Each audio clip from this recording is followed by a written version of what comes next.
Hi, this is Jeff Zeig. I'm in Anaheim, California.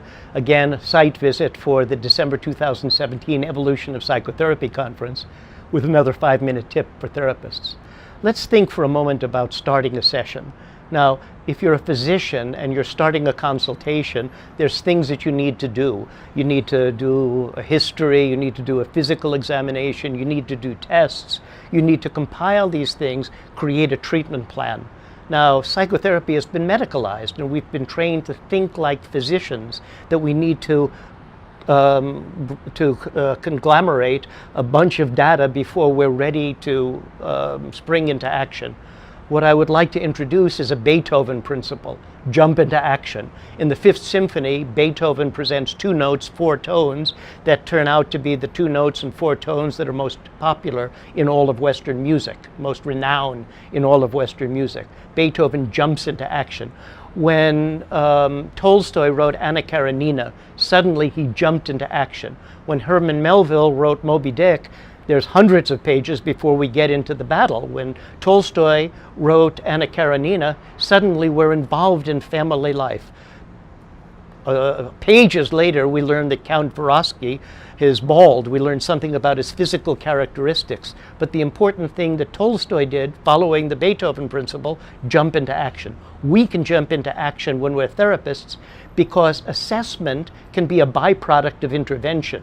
Well, certainly you can't do that in medicine, but in psychotherapy, as you intervene, you learn something about how the client will think, feel, perceive what it is that you're trying to communicate to the client. One of the ways that I jump into action is I listen to big words. When the client initially in the session gives me a concept that I think is big, like, for example, I was doing a demonstration of therapy, and at one of the conferences of the Erickson Foundation, the Brief Therapy Conference in 2016, and the client started to talk about uncertainty. I said, okay, now that was at the beginning of the session. So the client said, uncertainty. I said, okay, well, think for a moment, where in your body is your uncertainty? And then I said, okay, well, give me your uncertainty. And then I started to find a description of his uncertainty. I started to find qualities that uncertainty represented. And then I honored his uncertainty, because certainly it's been part of his life, and all parts have value. An important thing is not to try to eliminate things in people's life, but try to find the intrinsic value. Stay positive, stay solution focused. Once I had his uncertainty, then I could put it aside for a minute, and then I could talk with him in therapeutic terms about things that he could accomplish. Then what I did was I used uncertainty not just as a metaphor, but I used uncertainty as a barometer of change, so that when I brought back uncertainty after doing some therapeutic work, I could ask him, well, how is uncertainty different now? And then I could take uncertainty, put it aside, do more therapeutic work, bring the uncertainty back. So in a brief therapy session, rather than spending a lot of time at gathering history, rather than spending a lot of time in doing assessment, in a social intervention different than a dental procedure or a medical procedure, we can spring into action. Our intervention leads to assessment. If you want to experiment with this, listen to the big concepts, the big words that your client says, jump on those big words immediately, make therapy a symbolic drama of change, and spring into action. This is Jeff Zeig. I'm in Anaheim, California, with another 5-minute tip for therapists. Thank you so much.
Hi, this is Jeff Zeig, and here I am in Anaheim, California. It's a site visit for the December 2017 Evolution of Psychotherapy Conference, but I'm bringing you another 5-minute tip for therapists. Let's think about the first session. What is it that we want to accomplish in the first session? And the old maxim, the old saw is that it's you never get a second opportunity to make a first impression. Well, our first impression for the client could be one in which we spring into action. The client comes to the therapy session primed with a rehearsed script. The client is going to complain about some aspect of life, relationship, personal situations, habits, feelings that the client has. So we can listen to the client's complaint, certainly politely, because people essentially need to feel understood. One of the things that brings people into therapy is they don't feel adequately understood. So one of the jobs of the therapist is to, of course, understand. But as quickly as possible, we can begin to create a representation of the desired state. Where is it that you want to be? What is it that you want to accomplish? It would be a variation on the miracle question from Ruysschaert and the Milwaukee School, where the idea was to think about what it is that would happen if there was a miracle. What would you accomplish? Can we make that more three-dimensional? Can we create a representation of what it is that the client wants to accomplish? And one of the ways that we can do that is visually. Visualize yourself having accomplished what it is that you want. Imagine that you're seeing that on a television screen. What does it look like? What is the setting? Who is around you? And create more vivid dimensions visually, auditorily, that can help to envision where is it that the client wants to go. I think in the Bible there's a line from Ecclesiastes, without vision the people perish. Create a well-formed television description. Now, one of the things that I might do in the first session is to get out of my chair to create that vision, go into that vision, so that I could be a representative who takes the place of whatever that vision is like, so that I can feel what it's like, so that the client can see me in their ideal performing state. And this is a technique that I call therapist sculpting, that the therapist can take on a representation of the solution. Of course, the therapist can also take on a representation of the problem, and the therapist can also encourage the client to live a representation of the problem, to live a representation of the solution. The idea in the first session is to be solution-focused, to jump into action, to create representations that can begin to guide the client to move forward and to take those steps to move out of what has been previously a maladaptive state into a more adaptive state. This is Jeff Zeig in Anaheim, California, with another 5-minute tip for therapists.